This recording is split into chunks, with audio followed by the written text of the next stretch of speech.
gamers ever deserve a Nobel Prize? Well, in addition to making games, I also do research. I did a PhD at UC Berkeley studying the impact of games on our real lives. And my area of interest is the skill and abilities that we develop by playing games and how we can use them to collaborate in real life, to solve real problems. And so today, I'm going to talk to you about just one of the skills that these 1 billion gamers are developing. And that skill is resilience. Okay? It turns out that games are an outstanding platform for building resilience, which is the ability to stay motivated, determined, and optimistic, even in the face of extreme challenge. It's the ability to get stronger when we confront difficulty, rather than becoming weaker.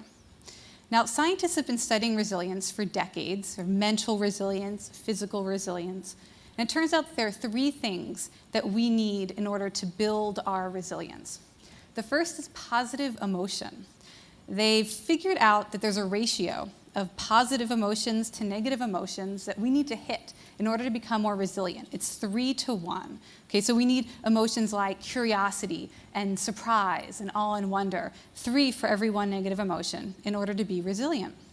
We also need strong social ties. We need at least 2 to 3 people that we see in person at least once a week who we feel like we can ask for help. That's incredibly important for resilience.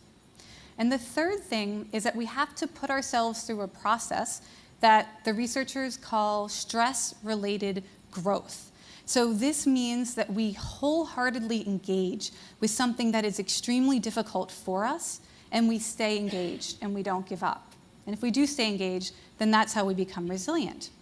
So if you think about games and you look at the research around gaming, it turns out that all 3 of these components are happening all the time when we play.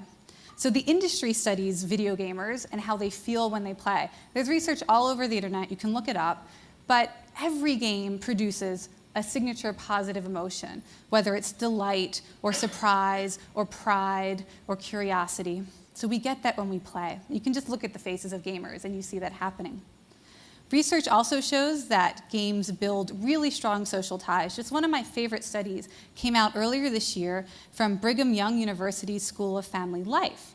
And it reported that kids who play games with their parents have, among other things, much stronger relationship, much stronger communication, that they're significantly more likely to come to their parents to talk about a problem they're having or to ask for help.